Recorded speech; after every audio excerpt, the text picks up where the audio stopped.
नमस्कार दोस्तों, मैं हूं पवन कुमार गौड़। आप लोगों से 4 टॉपिक पे बात करूंगा।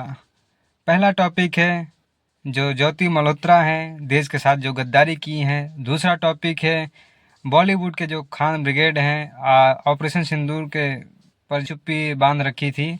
और तीसरा टॉपिक है जो कि असदुद्दीन ओवैसी जो तारीफ के काबिल हैं, और जिस तरह से ऑपरेशन सिंदूर में जिस तरह से भारत सरकार का और भारतीयों का दिल जीता है, वो एक तारीफ के काबिल है।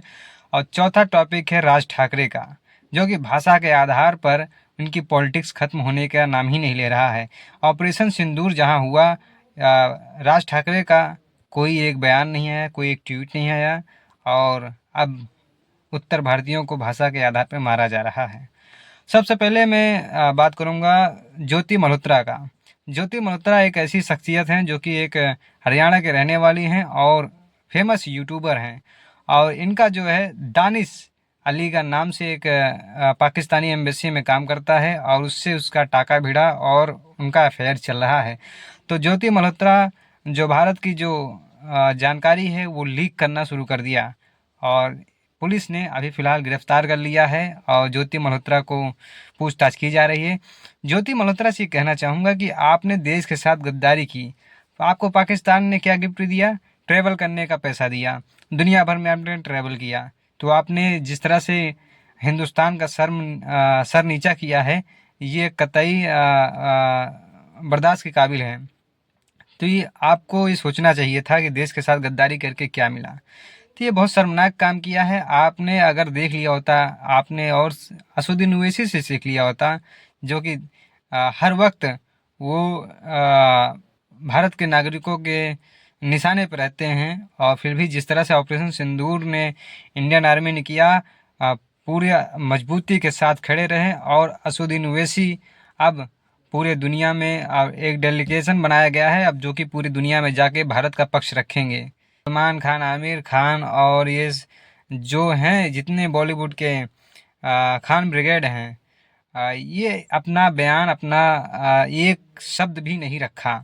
आपने सोचा होगा कि जिस तरह से इंडियन आर्मी पूरी मजबूती के साथ देश की सुरक्षा सीमा का रक्षा कर रही है, वहीं पाकिस्तान के जो कलाकार हैं वो अपने आर्मी के प्रति प्रेम प्रकट कर रहे हैं। हमारे देश के बॉलीवुड के लोग हैं जो खान ब्रिगेड हैं, ये अपना प्रेम नहीं प्रकट कर रहे हैं।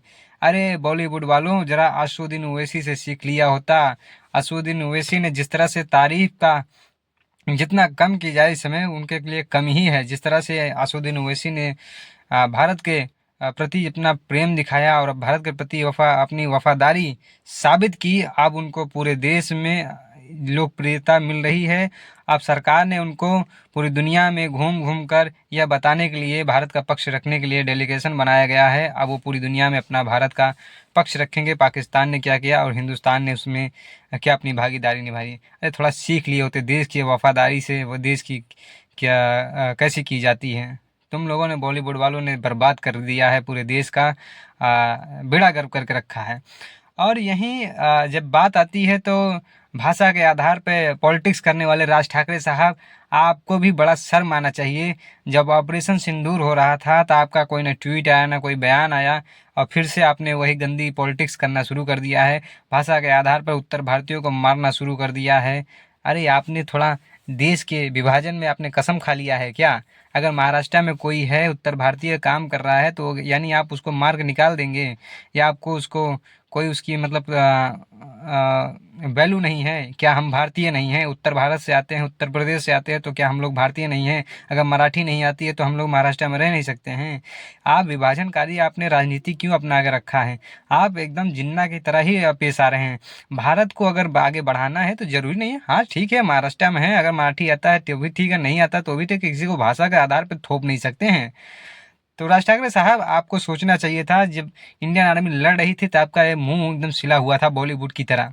अगर आपको इतना ही हिंदी से प्रेम, अगर नफरत है, तो आप बॉलीवुड को सबसे पहले आप लात मार के निकाल दीजिए महाराष्ट्र से। क्यों? अमिताभ बच्चन को मारिए, सब बॉलीवुड वालों को जितने हैं लात मार के निकाल दीजिए। नहीं, मगर आपका जो प्रेम है गरीब इंसान पर ही आपको उभर कर निकल के आता है। ये है सच्चाई। और इस मिशन में जिस तरह से असदुद्दीन ओवैसी ने जिस तरह से तारीफ़ की कम किया जाए वो कम ही है, क्योंकि असदुद्दीन ओवैसी साहब का जिस तरह से बयान और भारत का अपना पक्ष रखा है वाकई में तारीफ़ के काबिल है। असदुद्दीन ओवैसी को साहब को सलूट करता हूँ कि जिस तरह से अपना पक्ष रखा, भारत के सपोर्ट में रहें। आप